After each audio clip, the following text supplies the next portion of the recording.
ಸ್ನೇಹಿತರೆ, ಮೀಡಿಯಾ ಮಾಸ್ಟರ್ಸ್ಗೆ ಸ್ವಾಗತ ಸುಸ್ವಾಗತ. ಗೆಳೆಯರೆ, ರಂಜಾನ್ ತಿಂಗಳು ಅನ್ನೋದು ಗಾಜಾ ಹಾಗೂ ಹಮಾಸ್ ಪಾಲಿಗೆ ಅತ್ಯಂತ ಕಠಿಣ ತಿಂಗಳಾಗ್ತಾ ಇದೆ. ಇಸ್ರೇಲ್ ಜೊತೆಗಿನ ಕದನ ವಿರಾಮ ಒಪ್ಪಂದದ ನಂತರ ಕೂಡ ಒತ್ತೆಯಾಳುಗಳನ್ನು ಸಂಪೂರ್ಣವಾಗಿ ಬಿಡುಗಡೆ ಮಾಡೋದಕ್ಕೆ ನಿರಾಕರಿಸಿ ಇಸ್ರೇಲಿ ಸೇನೆ ಗಾಜಾಯಿಂದ ಹೊರ ಹೋದ ನಂತರವೇ ಒತ್ತೆಯಾಳುಗಳ ಬಿಡುಗಡೆ ಅಂತ ಹೇಳ್ತಾ ಸಮಸ್ಯೆ ಬಗೆಹರಿಯದ ಹಾಗೆ ನೋಡಿಕೊಂಡ ಹಮಾಸ್ ಈಗ ಸಂಪೂರ್ಣವಾಗಿ ಗಾಜಾನೇ ಕಳ್ಕೋಬೇಕಾದ ಸ್ಥಿತಿಯನ್ನು ತಲುಪ್ತಾ ಇದೆ. ಭಾನುವಾರ ಇಸ್ರೇಲ್ನ ದಾಳಿಯಲ್ಲಿ ಹಮಾಸ್ನ ರಾಜಕೀಯ ಮುಖಂಡ ಹಾಗೂ ಅಲ್ಲಿನ ಪ್ರಮುಖ ನಾಯಕರ ಪೈಕಿ ಒಬ್ಬ ಅನ್ನಿಸ್ಕೊಂಡಿದ್ದ ಸಲಾಹ್ ಅಲ್ ಬರ್ದವಿಲ್ ಆತನ ಪತ್ನಿಯ ಸಮೇತ ಸಾವಿಗೀಡಾಗಿದ್ದಾನೆ. ಹಾಗೆ ಆ ವಾಯು ದಾಳಿ 23 ಮಂದಿಯನ್ನ ಅಲ್ಲಿ ಬಲಿ ತಗೊಂಡಿದೆ. ಇನ್ನು ಸೋಮವಾರ ನಡೆದ ದಾಳಿಯಲ್ಲಿ ಕೂಡ 21ಕ್ಕೂ ಹೆಚ್ಚು ಜನ ಸಾವಿಗೀಡಾಗಿದ್ದಾರೆ ಅಂತ ಹಮಾಸ್ ಹೇಳ್ತಾ ಇದೆ. ಮತ್ತೊಂದು ಕಡೆ ಈ ಕದನ ವಿರಾಮ ಉಲ್ಲಂಘನೆಯನ್ನ ನಿಲ್ಲಿಸಿ ಎರಡೂ ಪಡೆಗಳು ಶಾಂತಿಯನ್ನ ಕಾಪಾಡ್ಕೋಬೇಕು ಅಂತ ಅಮೆರಿಕ ಹೇಳೋದಕ್ಕೆ ಶುರು ಮಾಡಿದೆ. ರಂಜಾನ್ ತಿಂಗಳಲ್ಲಿ ಸ್ವಲ್ಪ ನೋಡ್ಕೊಂಡು ಬಾಂಬ್ ಹಾಕಿ ಅಂತ ಕೂಡ ಅಮೆರಿಕ ಇಸ್ರೇಲ್ಗೆ ಕಿವಿ ಮಾತು ಹೇಳಿದೆ. ಹಾಗಾದ್ರೆ ಇಸ್ರೇಲ್ ಗಾಜಾದಲ್ಲಿ ಏನು ಮಾಡ್ತಾ ಇದೆ? ವಾಯು ದಾಳಿಯಲ್ಲಿ ಸಾವಿಗೀಡಾದ ಹಮಾಸ್ ನಾಯಕ ಯಾರು? ಕಳೆದ ವಾರ ಇಸ್ರೇಲ್ ನಡೆಸಿದ ದಾಳಿಯಲ್ಲಿ ಸಾವಿಗೀಡಾದ ಹಮಾಸ್ನ ಮುಖ್ಯಸ್ಥರು ಯಾರು? ಬನ್ನಿ ನೋಡೋಣ.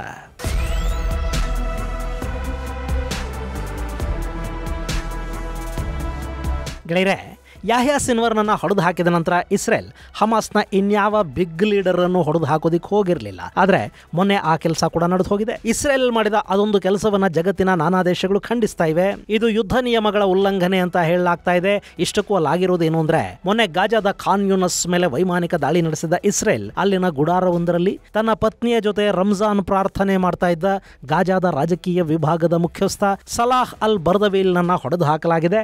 ಅದರ ಜೊತೆಗೆ ಇನ್ನಷ್ಟು ನಾಯಕರನ್ನ ಕೂಡ ಇಸ್ರೇಲ್ ಕೊಂದಿರೋದು ಗಾಜಾನ ಸಂಪೂರ್ಣವಾಗಿ ತನ್ನ ವಶಕ್ಕೆ ಇಸ್ರೇಲ್ ಪಡ್ಕೊಂಡು ಬಿಡುತ್ತಾ ಅನ್ನೋ ಅನುಮಾನಕ್ಕೆ ಕಾರಣವಾಗ್ತಾ ಇದೆ. ಗೆಳೆಯರೆ, ಅಕ್ಟೋಬರ್ 7ರ ದಾಳಿಯ ನಂತರ ಗಾಜಾದ ಮೇಲೆ ಪ್ರತೀಕಾರಕ್ಕಿಳಿದ ಇಸ್ರೇಲ್ ಇಸ್ಮೈಲ್ ಹನ್ಯಾ, ಯಾಹ್ಯಾ ಸಿನ್ವರ್ ಸೇರಿದಂತೆ ಗಾಜಾದ ಬಹುತೇಕ ನಾಯಕರನ್ನು ಕೊಂದು ಹಾಕ್ತು. ಈ ಮಧ್ಯೆ ಹಮಾಸ್ನ ಬಲ ಕಡಿಮೆ ಆದ ಹಿನ್ನೆಲೆಯಲ್ಲಿ ಇಸ್ರೇಲ್ ಹಾಗೂ ಹಮಾಸ್ ನಡುವೆ 2 ಬಾರಿ ಕದನ ವಿರಾಮದ ಒಪ್ಪಂದಗಳಾದವಾದರೂ ಒಮ್ಮೆ ಹಮಾಸ್ ಒಪ್ಪಂದವನ್ನು ಉಲ್ಲಂಘನೆ ಮಾಡಿತು. ಇನ್ನು 2ನೇ ಒಪ್ಪಂದ ಮೊನ್ನೆ ನಡೀತು.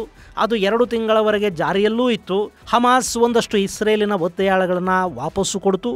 ಅದಕ್ಕೆ ಪ್ರತಿಯಾಗಿ ಇಸ್ರೇಲ್ ಕೂಡ ಸಾವಿರಾರು ಪಾಲಸ್ತೀನಿ ಬಂದಿಗಳನ್ನು ಬಿಡುಗಡೆ ಮಾಡ್ತು. ಅಲ್ಲಿಗೆ ಈ ಸಂಘರ್ಷ ಮುಕ್ತಾಯಗೊಂಡು ಎಲ್ಲ ಸರಿ ಹೋಗುತ್ತೆ ಅಂತ ಅಂದ್ಕೊಳ್ಳೋ ಹೊತ್ತಿಗೆ ಮತ್ತೆ ಕದನ ವಿರಾಮ ಮುರಿದು ಮೂಲೆಗೆ ಬಿದ್ದಿದೆ. ಇಲ್ಲಿ ಸುಮಾರು 59 ಮಂದಿ ಒತ್ತೆಯಾಳುಗಳು ಇನ್ನೂ ಕೂಡ ಹಮಾಸ್ನ ಬಳಿ ಇದ್ದಾರೆ. ಅವರನ್ನು ಬಿಡುಗಡೆ ಮಾಡಬೇಕು ಅಂದರೆ ಇಸ್ರೇಲ್ ಸಂಪೂರ್ಣವಾಗಿ ತನ್ನ ಸೇನೆಯನ್ನು ಗಾಜಾದಿಂದ ಹಿಂದಕ್ಕೆ ತಗೋಬೇಕು ಅಂತ ಹಮಾಸ್ ಪಟ್ಟು ಹಿಡ್ಕೊಂಡು ಕೂತ್ಕೊಳ್ತು. ಗೆಳೆಯರೆ, ಸದ್ಯದ ಪರಿಸ್ಥಿತಿಯಲ್ಲಿ ಕಂಡೀಷನ್ ಹಾಕುವ ಶಕ್ತಿ ಹಮಾಸ್ಗೆ ಕೂಡ ಉಳಿದಿಲ್ಲ. ಅವರು ತಮ್ಮ ಸಮಸ್ತ ಶಕ್ತಿಯನ್ನು ಕಳ್ಕೊಂಡಿದ್ದಾರೆ. ಜೊತೆಗೆ ಇಸ್ರೇಲ್ ದಾಳಿಯ ಕಾರಣಕ್ಕೆ ಗಾಜಾ ಕೂಡ ಸಂಪೂರ್ಣವಾಗಿ ಛಿದ್ರವಾಗಿ ಹೋಗಿದೆ. ಅಲ್ಲಿನ ಜನ ಕೂಡ ಇದೆಲ್ಲ ಆಗೋದಕ್ಕೆ ಹಮಾಸೇ ಕಾರಣ ಅಂತ ಆರೋಪ ಮಾಡೋ ಸ್ಥಿತಿ ಅಲ್ಲಿ ನಿರ್ಮಾಣ ಆಗಿದೆ. ಇಂಥ ಸಂದರ್ಭದಲ್ಲಿ ಒತ್ತೆಯಾಳುಗಳನ್ನು ಬಿಡುಗಡೆ ಮಾಡಿ ಆನಂತರ ಇಸ್ರೇಲಿಗೆ ಸೇನೆಯನ್ನು ವಾಪಸ್ ತೆಗೆದುಕೊಳ್ಳೋದಕ್ಕೆ ಹಮಾಸ್ ಪಟ್ಟು ಹಿಡಿಬಹುದಿತ್ತು. ಆದರೆ ಅವರು ಒತ್ತೆಯಾಳುಗಳನ್ನು ಬಿಡೋದಕ್ಕೆ ಒಪ್ಪಲಿಲ್ಲ. ಅಲ್ಲಿಗೆ ಇಂಥದ್ದೊಂದು ಅವಕಾಶಕ್ಕೆ ಕಾಯ್ತಾ ಇದ್ದ ಇಸ್ರೇಲ್ ಗಾಜಾದ ಮೇಲೆ ಮತ್ತೆ ವಾಯುದಾಳಿಯನ್ನು ಶುರು ಮಾಡಿಬಿಡ್ತು.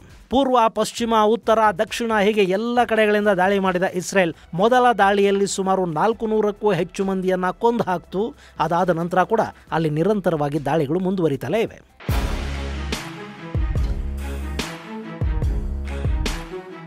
ಇನ್ನು ಭಾನುವಾರ ಇಸ್ರೇಲಿನ ವಾಯುಪಡೆಗಳು ಖಾನ್ ಯೂನಸ್ ಮೇಲೆ ನಡೆಸಿದ ವಾಯುದಾಳಿಯಲ್ಲಿ ಹಮಾಸ್ನ ರಾಜಕೀಯ ಮುಖಂಡ ಹಾಗೂ ಅಲ್ಲಿ ಸದ್ಯಕ್ಕೆ ಉಳ್ಕೊಂಡವರಲ್ಲಿ ಪ್ರಮುಖ ಅನ್ನಿಸ್ಕೊಳ್ತಾ ಇದ್ದ ಸಲಾ ಅಲ್ ಬರ್ದವಿಲ್ ಕೂಡ ಸಾವಿಗೀಡಾಗಿದ್ದಾನೆ. ಭಾನುವಾರ ಸಲಾ ಅಲ್ ಬರ್ದವಿಲ್ ಹಾಗೂ ಆತನ ಪತ್ನಿ ಖಾನ್ ಯೂನಿಸ್ನ ತಮ್ಮ ಬಿಡಾರದಲ್ಲಿ ರಂಜಾನ್ ಪ್ರಾರ್ಥನೆಗಳನ್ನು ಮಾಡ್ತಾ ಇದ್ರು. ಆ ಸಮಯದಲ್ಲಿ ಇಸ್ರೇಲ್ ವಾಯುದಾಳಿಯನ್ನು ಮಾಡಿತು.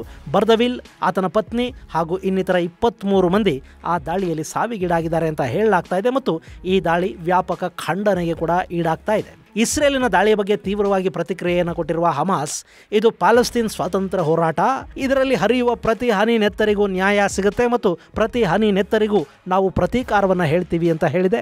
ಇನ್ನು ಅಕ್ಕಪಕ್ಕದ ಇಸ್ಲಾಮಿಕ್ ದೇಶಗಳು ಹಾಗೂ ಇಸ್ರೇಲ್ ಈ ದಾಳಿಯ ಬಗ್ಗೆ ಯಾವ ಪ್ರತಿಕ್ರಿಯೆಯನ್ನು ಕೊಟ್ಟಿಲ್ಲ. ಆದರೆ ಅಮೆರಿಕ ಮಾತ್ರ ಈ ಬಗ್ಗೆ ಕಳವಳವನ್ನು ವ್ಯಕ್ತಪಡಿಸಿದೆ. ಮತ್ತು ಅಮೆರಿಕದ ಮಧ್ಯಪ್ರಾಚ್ಯದ ವಿಶೇಷ ಪ್ರತಿನಿಧಿ ಸ್ಟೀವ್ ವಿಟ್ಕಾಫ್ ಈ ದಾಳಿಗೆ ಸಂಬಂಧಪಟ್ಟ ಹಾಗೆ ಇಸ್ರೇಲಿನ ಪ್ರಧಾನಿ ಬೆಂಜಮಿನ್ ನೆತನ್ಯಾಹು ಅವರ ಜೊತೆ ಮಾತುಕತೆಗಳನ್ನು ಕೂಡ ಮಾಡಿದ್ದಾರೆ. ವಿಟ್ಕಾಫ್ ಅಲ್ಲಿ ಇನ್ನೂ ಒಂದು ಸುತ್ತಿನ ಕದನ ವಿರಾಮ ಅನ್ನೋದಕ್ಕಿಂತ ಹೆಚ್ಚಾಗಿ ಶಾಶ್ವತವಾಗಿ ಈ ಸಂಘರ್ಷವನ್ನು ಮುಗಿಸಿ ಬಿಡೋದಕ್ಕೆ ಮಾತುಕತೆಗಳಿಗೆ ಮುಂದಾಗಿ ಅಂತ ಇಸ್ರೇಲಿನ ಮೇಲೆ ಒತ್ತಡವನ್ನು ಹೇರ್ತಾ ಇದ್ದಾರೆ. ರಂಜಾನ್ ತಿಂಗಳಲ್ಲಿ ದಾಳಿ ಮಾಡುವಾಗ ಇಸ್ರೇಲ್ ಇನ್ನೂ ಸ್ವಲ್ಪ ಎಚ್ಚರವನ್ನು ವಹಿಸಬೇಕಾಗತ್ತೆ ಅಂತ ಕೂಡ ಅಮೆರಿಕ ಇಲ್ಲಿ ಹೇಳ್ತಾ ಇದೆ.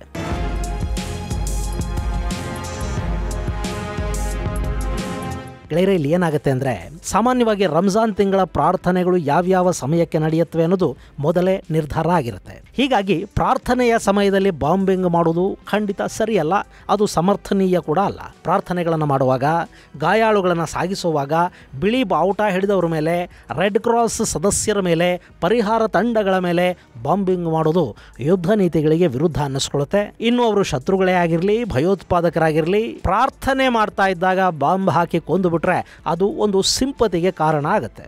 ಇಂಥ ಸಂದರ್ಭಗಳಲ್ಲಿ ಯಾರಿಗೂ ಕೂಡ ಹುತಾತ್ಮನ ಪಟ್ಟ ಗಳಿಸ್ಕೊಳ್ಳೋದಕ್ಕೆ ಅವಕಾಶವನ್ನು ಕೊಡಬಾರ್ದು. ಅಕಸ್ಮಾತ್ ಹಾಗೇನಾದರೂ ಆದರೆ ಅವರ ಹೆಸರಲ್ಲೇ ಮತ್ತೆ ಪ್ರತೀಕಾರದ ಹೋರಾಟಗಳು ಶುರುವಾಗುತ್ತವೆ. ಹೀಗಾಗಿ ಪ್ರಾರ್ಥನೆಗಳ ಸಂದರ್ಭದಲ್ಲಿ, ಇಫ್ತಾರ್ ಕೂಟ ನಡೀತಿರೋ ಸಂದರ್ಭದಲ್ಲಿ ದಾಳಿ ಮಾಡೋದಕ್ಕೆ ಹೋಗಬೇಡಿ ಅಂತ ಅಮೆರಿಕ ಕೂಡ ಇಸ್ರೇಲಿಗೆ ಎಚ್ಚರಿಕೆಯನ್ನು ಕೊಡ್ತಾ ಇದೆ. ಇಲ್ಲಿ ಪ್ರಾರ್ಥನೆ ಮಾಡ್ತಾ ಇದ್ದ ಅಲ್ ಬರ್ದವೀಲ್ನನ್ನ ಬಾಂಬ್ ದಾಳಿಯಲ್ಲಿ ಕೊಂದು ಹಾಕಿರೋ ಘಟನೆ ಇದೆಯಲ್ಲ, ಇದರಿಂದಾಗಿ ಗಾಜಾದ ಜನಕ್ಕೆ ಮತ್ತೆ ಹಮಾಸ್ ಪರ ಒಂದು ಸಿಂಪತಿ ಹುಟ್ಟೋ ಅವಕಾಶಗಳು ಕೂಡ ಇರುತ್ತವೆ. ಹಾಗೇನಾದರೂ ಆದರೆ ಮತ್ತೆ ಅಲ್ಲಿ ಹಮಾಸ್ ತನ್ನ ಶಕ್ತಿಯನ್ನು ಒಗ್ಗೂಡಿಸ್ಕೊಳ್ಳುತ್ತೆ. ಹೀಗಾಗಿ ರಂಜಾನ್ ತಿಂಗಳಲ್ಲಿ ದಾಳಿಗಳನ್ನು ಮಾಡುವಾಗ ಸ್ವಲ್ಪ ಎಚ್ಚರಿಕೆಯನ್ನು ತಗೊಳ್ಳಿ ಅನ್ನೋದು ಅಮೆರಿಕ ಹೇಳ್ತಾ ಇರೋ ಕಿವಿ ಮಾತು. ಇನ್ನು ಇಸ್ರೇಲ್ ಈ ದಾಳಿಯ ಬಗ್ಗೆ ಯಾವ ಪ್ರತಿಕ್ರಿಯೆಯನ್ನು ಕೊಟ್ಟಿಲ್ಲ, ಹಾಗಂತ ತನ್ನ ದಾಳಿಯನ್ನು ಕಡಿಮೆ ಕೂಡ ಮಾಡಿಲ್ಲ. ಗೆಳೆಯರೆ, ಕಳೆದ ವಾರದಿಂದ ಇಸ್ರೇಲ್ ಮಾಡ್ತಾ ಇರೋ ದಾಳಿಲಿ ಗಾಜಾ ಮತ್ತೆ ಧ್ವಂಸ ಆಗ್ತಾ ಇದೆ. ಗಾಜಾದಲ್ಲಿ ಯಾಹ್ಯಾ ಸಿನ್ವರ್ ಸಾವಿಗೀಡಾದ ನಂತರ ಅಲ್ಲಿ ಯಾರನ್ನೂ ಶಾಶ್ವತವಾಗಿ ಗಾಜಾದ ಮುಖ್ಯಸ್ಥನನ್ನಾಗಿ ಹಮಾಸ್ ನೇಮಕ ಮಾಡಿರಲಿಲ್ಲ. ಅವರೊಂದು ಸಾಮೂಹಿಕ ಆಡಳಿತ ವ್ಯವಸ್ಥೆಯನ್ನು ಮಾಡಿಕೊಂಡಿದ್ರಾದರೂ ಆ ಸಾಮೂಹಿಕ ವ್ಯವಸ್ಥೆಯಲ್ಲೇ ಒಂದು ಸಣ್ಣ ಕ್ಯಾಬಿನೆಟ್ ರಚನೆ ಕೂಡ ಆಗಿತ್ತು. ಆ ಪೈಕಿ ಎಸ್ಸಾಮ್ ಅದ್ಲಿಸ್ ಅನ್ನೋನನ್ನ ಗಾಜಾದ ಆಡಳಿತ ಮುಖ್ಯಸ್ಥನನ್ನಾಗಿ ಅಂದರೆ ಯಾಹ್ಯಾ ಸಿನ್ವರ್ನ ಸ್ಥಾನಕ್ಕೆ ನೇಮಕ ಮಾಡಲಾಗಿತ್ತು. ಹಾಗೆ ಮೊಹಮ್ಮದ್ ಅಬು ವತಾಫ್ ಅನ್ನೋನನ್ನ ಅಲ್ಲಿನ ಪೊಲೀಸ್ ಇಲಾಖೆ ಅಂದರೆ ಆಂತರಿಕ ರಕ್ಷಣೆಯ ಸಚಿವನನ್ನಾಗಿ ನೇಮಕ ಮಾಡಲಾಗಿತ್ತು. ಮೊನ್ನಿನ ಇಸ್ರೇಲ್ ಬಾಂಬಿಂಗಲ್ಲಿ ಅವರಿಬ್ಬರೂ ಸಾವಿಗೀಡಾಗಿದ್ದಾರೆ. ಹಾಗೆ ಸೋಮವಾರ ನಡೆದ ದಾಳಿಯಲ್ಲಿ ಗಾಜಾದ ದಕ್ಷಿಣ ಭಾಗದಲ್ಲಿನ ಅತಿದೊಡ್ಡ ಆಸ್ಪತ್ರೆ ಅನ್ನಿಸಿಕೊಳ್ಳುವ ನಾಸಿರ್ ಆಸ್ಪತ್ರೆಯ ಮೇಲೆ ಕೂಡ ದಾಳಿ ನಡೆದಿದೆ. ಈ ಆಸ್ಪತ್ರೆಯ 2ನೇ ಮಹಡಿಗೆ ಬೆಂಕಿ ಬಿದ್ದಿರೋ ವಿಡಿಯೋವೊಂದನ್ನು ಹಮಾಸ್ ಹಂಚಿಕೊಂಡಿದೆ. ಹಾಗೆ ಐಡಿಎಫ್ ಕೂಡ ಖಾನ್ ಯೂನಸ್ನಲ್ಲಿನ ಈ ಆಸ್ಪತ್ರೆಯ ಮೇಲಿನ ದಾಳಿಯನ್ನ ಖಚಿತಪಡಿಸಿದ್ದು, ಆಸ್ಪತ್ರೆಯ ಆವರಣದ ಒಳಗೆ ಹಮಾಸ್ ಉಗ್ರರು ಅಡಗುತಾಣವನ್ನು ಸ್ಥಾಪನೆ ಮಾಡಿಕೊಂಡಿದ್ರು ಮತ್ತು ಅಲ್ಲಿಂದ ಅವರು ಇಸ್ರೇಲ್ ವಿರುದ್ಧ ದಾಳಿಗೆ ಬೇಕಾದ ವ್ಯವಸ್ಥೆಗಳನ್ನು ಮಾಡಿಕೊಂಡಿದ್ರು. ಹೀಗಾಗಿ ಆ ಆಸ್ಪತ್ರೆಯ ಮೇಲೆ ದಾಳಿ ಮಾಡಿದ್ದೀವಿ ಅಂತ ಐಡಿಎಫ್ ಹೇಳಿಕೊಂಡಿದೆ. ಇಲ್ಲಿ ಇಸ್ರೇಲ್ ಈ ರಂಜಾನ್ ತಿಂಗಳಲ್ಲಿ ಹಮಾಸ್ನ ಬಲವನ್ನು ಮುರಿದು ಬಿಡೋ ಪ್ರಯತ್ನಕ್ಕಿಳಿದಂತೆ ಕಾಣ್ತಾ ಇದೆ. ಹೇಗೂ ಹಮಾಸ್ ಒತ್ತೆಯಾಳುಗಳನ್ನು ಬಿಡುಗಡೆಗೊಳಿಸೋದಿಲ್ಲ. ಅಲ್ಲಿ 59 ಒತ್ತೆಯಾಳುಗಳು ಉಳ್ಕೊಂಡಿದ್ದಾರೆ. ಆ ಪೈಕಿ 39 ಮಂದಿ ಈಗಾಗಲೇ ಸಾವಿಗೀಡಾಗಿದ್ದಾರೆ ಅನ್ನೋ ಮಾಹಿತಿ ಕೂಡ ಇದೆ. ಹೀಗಾಗಿ ಉಳಿದವರು ಇನ್ನು 20 ಮಂದಿ ಅವರನ್ನು ಕಾರ್ಯಾಚರಣೆಯ ಮೂಲಕ ಬಿಡಿಸಿ ತರುವ ಬಗ್ಗೆ ಇಸ್ರೇಲ್ ಯೋಚನೆ ಮಾಡಿದಂತಿದೆ. ಅಷ್ಟೇ ಅಲ್ಲ, 20 ಮಂದಿ ಒತ್ತೆಯಾಳುಗಳಿಗಾಗಿ ಹಮಾಸ್ ಮತ್ತೆ ಚೇತರಿಸಿಕೊಳ್ಳೋದಕ್ಕೆ ಅವಕಾಶ ಕೊಡೋದಕ್ಕಿಂತ ಸಂಪೂರ್ಣವಾಗಿ ಹಮಾಸನ್ನು ಫ್ಲಶ್ ಔಟ್ ಮಾಡೋದಕ್ಕೆ ಇಸ್ರೇಲ್ ಮುಂದಾಗ್ತಾ ಇದೆ. ಇನ್ನು ನೆತನ್ಯಾಹುಗೆ ಕೂಡ ಸದ್ಯಕ್ಕಿದು ಮುಕ್ತಾಯವಾಗೋದು ಇಷ್ಟ ಇದ್ದಂತಿಲ್ಲ. ಅಲ್ಲಿ ಇಸ್ರೇಲ್ ಹಮಾಸ್ ಉಗ್ರರ ಜೊತೆ ಶಾಂತಿ ಸಂಧಾನ ಮಾಡ್ಕೊಳ್ಳೋದನ್ನ ಇಸ್ರೇಲಿನ ಕಡುಬಲಪಂಥೀಯರು ಒಪ್ಪೋದಿಲ್ಲ. ಅಕಸ್ಮಾತ್ ಹಾಗೆ ರಾಜಿ ಮಾಡಿಕೊಂಡು ಯುದ್ಧ ನಿಲ್ಲಿಸಿದ್ದೇ ಆದರೆ ನೆತನ್ಯಾಹು ಜನರ ವಿಶ್ವಾಸವನ್ನು ಕಳ್ಕೋಬೇಕಾಗಿ ಬರುತ್ತೆ. ಅವರ ಸರ್ಕಾರಕ್ಕೀಗ ಬಹುಮತವೂ ಇಲ್ಲ. ಸೊ ಎಷ್ಟು ದಿನ ಆಗುತ್ತೋ ಅಷ್ಟು ದಿನ ಅವರು ಈ ಸಂಘರ್ಷವನ್ನು ಮುಂದುವರಿಸಬೇಕು ಅಥವಾ ಗಾಜಾನ ಸಂಪೂರ್ಣವಾಗಿ ಇಸ್ರೇಲ್ ವಶಪಡಿಸ್ಕೋಬೇಕು. ಅಲ್ಲಿ ಕೂಡ ಇಸ್ರೇಲಿ ಸೆಟಲ್ಮೆಂಟ್ಗಳ ಸ್ಥಾಪನೆ ಆಗಬೇಕು ಅಂತ ನೆತನ್ಯಾಹು ಬಯಸ್ತಾ ಇದ್ದಾರೆ. ಹೀಗಾಗಿ ಈ ಸಂಘರ್ಷವನ್ನು ಸದ್ಯಕ್ಕೆ ಅವರು ನಿಲ್ಲಿಸುವ ಹಾಗೆ ಕಾಣ್ತಾ ಇಲ್ಲ. ಇದು ಗೆಳೆಯರೆ, ಹಮಾಸ್ನ ಇನ್ನೂ ಒಂದಷ್ಟು ಪ್ರಮುಖ ನಾಯಕರನ್ನು ಇಸ್ರೇಲ್ ಕೊಂದು ಹಾಕಿರುವುದರ ಕುರಿತಾದ ಒಂದಷ್ಟು ಮಾಹಿತಿ. ಮುಂದಿನ ಸಂಚಿಕೆಯಲ್ಲಿ ಮತ್ತಷ್ಟು ವಿಶೇಷಗಳ ಜೊತೆ ಮತ್ತೆ ಭೇಟಿಯಾಗೋಣ. ಅಲ್ಲಿವರೆಗೆ ಜೈ ಹಿಂದ್, ಜೈ ಕರ್ನಾಟಕ.